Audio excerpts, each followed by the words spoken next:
আমি আদ্রিতা জান্নাত বিজয়, ঢাকা বিশ্ববিদ্যালয়। আমি হচ্ছে 2025-26 সেশনের। আর ঢাকা বিশ্ববিদ্যালয়ে আসাটা আমার জন্য খুব একটা সহজ ছিল না।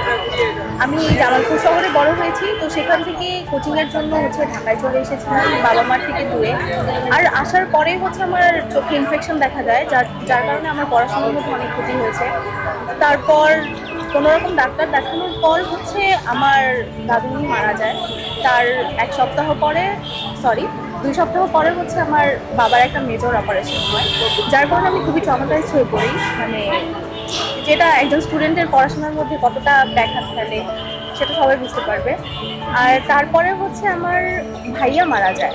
মানে এত কিছু ট্রমা নিয়ে একসাথে পড়াশোনা করা আমার জন্য পসিবল হয়ে ওঠেনি, কিন্তু আমার ফ্যামিলি, তারপর কনফার্ম ভাবি, আমার সব মিলিয়ে আমাকে মানে এতটা সাপোর্ট দিয়েছে যে আমি আজকে ভাবিয়া, একজন গর্বিত ভাবিয়া। আচ্ছা, তোমার তো মনে হয় এসএসসি বা এইচএসসি তে জিপিএ 5 ছিল? আমার এসএসসি তে জিপিএ 5 ছিল, বাট এইচএসসি তে হচ্ছে 4.9 ছিল। মানে এইচএসসি তোমার জিপিএ 5 ছিল না? ছিল না। আচ্ছা, অনেকেরই এসএসসি কিংবা এইচএসসি তে জিপিএ 5 থাকে না, ওরা কি ঢাকা ইউনিভার্সিটি চান্স পাবে কিনা? হ্যাঁ, ওরা কৌশলী হলে অবশ্যই পাবে। ঢাকা ভার্সিটিতে হচ্ছে মেধাবীরা চান্স পায় না, কৌশলীরা চান্স পায়। Very তারা good. যদি কৌশলী হয় অবশ্যই চান্স পাবে। এবং আমি সবসময় একটা কথা বলি যে ঢাকা ইউনিভার্সিটিতে চান্স পাওয়া সব থেকে সহজ। জি, এটা কি সবচেয়ে সহজ। জি, যদি সে কৌশলী কৌশলী হয়। হয় অবশ্যই তার জন্য এটা সহজ। Thank you. Thank you.